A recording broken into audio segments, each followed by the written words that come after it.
And Hi, this is Piyush Piyush. Mahiskey, favorite author. So today we are having interview with our esteemed author called Rishi Dhariwal. He works in corporate and has, I think, many years of Hey, experience, which we cannot even count. hey So we are everyone. very, and he's a veteran, you can say. Thank you. So let's have a quick and jolly interview with him. Okay. So Rishi, you have published your recent book in Likhega India Mission, right? Yeah, that's So, right. which number of book it is yours, and what you want to tell our viewers about it? So this was my first book in the Likhega India. I mean, this is the first ever book that I've written. And Okay. to be truthful, the book is written by Lord Krishna. I've only done a translation, and that also I feel blessed that, I've been able to provide a totally new translation of Lord Krishna's book. Tell me more about the book, about the title. When did you start? How many days it took? Like that. The book is called Bhagavad-gita, a leadership handbook for CEOs. I started writing it once the Likhega India mission came around. The deadline of 40 days meant that you had to finish it in that many days. The journey is actually that I wanted to learn Bhagavad Gita myself, which is where uh, I realized I have eight different interpretations by various authors, and I was not satisfied with what other authors were saying about the translations which we have, which is where I said I want to learn it directly from Sanskrit. Let me hear the God's word directly and try to understand it from there. That's how I set out to actually write, this book. Because when I started writing this book, I realized that this is actually not a moral discourse, it's actually a leadership handbook. I could see from the very first shloka onwards, where the first shloka is by Dhritarashtra. And I realized that since the Bhagavad Gita has been said by Lord Krishna himself, and the first shloka is by Dhritarashtra, there has to be some meaning behind it. And when I started learning it from Sanskrit, and I started peeling the word meanings and going behind the roots of each of the words, I realized that these are leadership principles. And that is what I've written in my book. Told about what was your inspiration and how did you write the book in Likhega India Mission? Correct. Did anything exciting happen while you were writing this book? Any exciting event or anything you learned about yourself while writing this book? Actually, in the book itself, it was a very revealing journey, right? Because there are a couple of shlokas which are very commonly quoted from Bhagavad Gita. One is in 2.23 in the second chapter. My book has actually got the translations of all the shlokas in the first two chapters. First chapter has 46 shlokas, and the second chapter is 72 shlokas. So, total 118 shlokas from the first two chapters of Bhagavad Gita. And I realized that I think 2.22 or 2.23 is Nainam Chindanti Shastrani. This is a shloka which is commonly used for obituaries, and which is to say that what cannot be destroyed by weapons and it cannot be wetted by water, etc. But it nowhere quotes that this actually stands for a soul. It's commonly used to represent a soul, but then if you say that what cannot be destroyed by weapons and wetted by water or burned by fire is actually the purpose of an organization, then the interpretation totally changes, right? The purpose of an organization cannot be destroyed by weapons. It cannot, or weapons is actually any kind of destruction. It can never be. Purpose is indestructible. Likewise, water actually stands for temporary periods of chill. The purpose cannot be changed because of a disturbance in the overall economics environment, right? Fire is actually a dramatic happening, and a purpose cannot be changed or destroyed by some dramatic happening in the industry, right? So, what I'm saying is that the moment you actually start looking at the metaphors behind each of the shlokas, then the interpretation changes drastically, and that is what I have managed to do in the book. Likewise, in fact, Okay. I'll tell you, there is this most commonly said shloka, which is 2.47 Karmanyevadikaraste ma phaleshu kadachana na ma karma phal heturbhur ma te sangoshtvā karmani. Now, it is normally taken that कर्म किए जा फल की इच्छा मत करे इंसान, right? But the Mhm. reality is that this shloka actually means that when you do the work with the full devotion to the work without any attachment to your personal outcomes. You see, you are doing the work for an organization, and the outcome for the organization is what you should definitely aspire for, but you should not aspire what is the personal gain you will get out of the outcome for the organization, which then ensures that your judgment, decisions, and actions are not tainted by your personal gains. So, when you see it from a organizational perspective, then this is actually solving for the principal agent problem, which is the first problem in economics, where the problem that principals have is that agents, the employees, don't really work like principals. They don't take care of the organization in the same way that the principals would. And this shloka actually tells you that when all employees work as principals, then that principal agent problem goes off and everybody works in unison with the organization to deliver the purpose of the organization.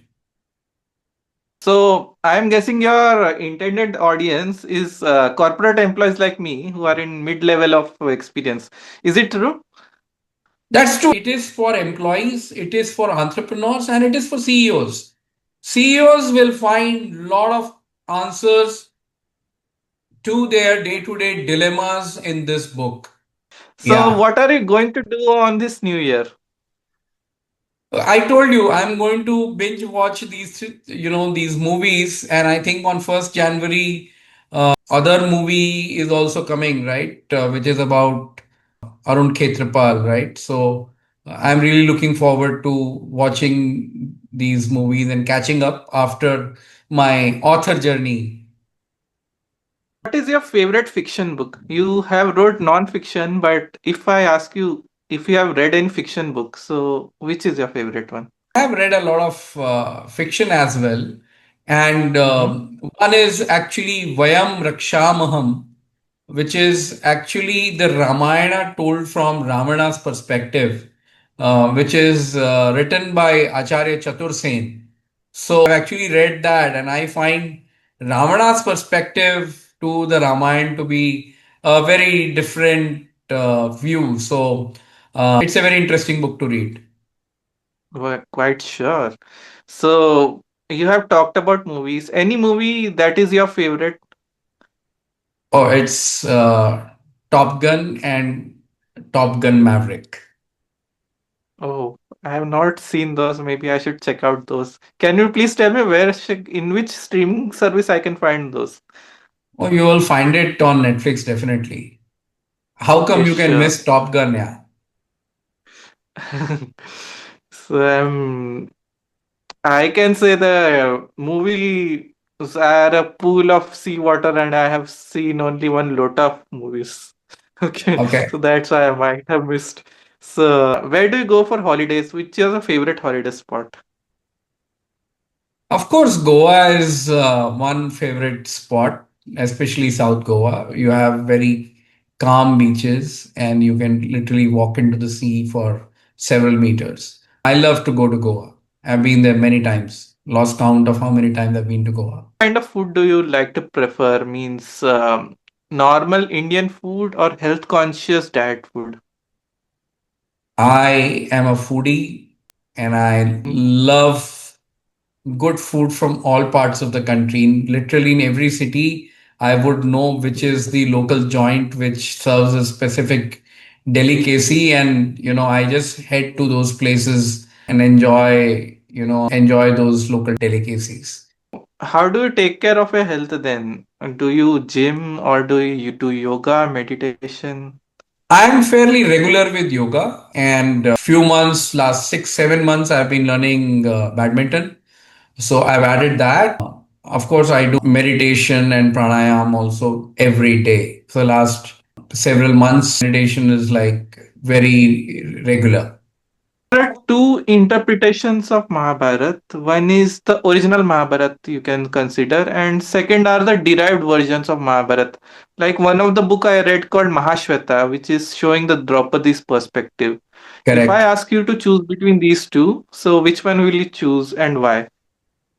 I love to read, various perspectives, right? So I do believe, like I told you about my about writing book, I have made a totally new interpretation of Bhagavad Gita, and likewise, I do believe that reading Mahabharata will also help to uncover new truths which you have not seen so far.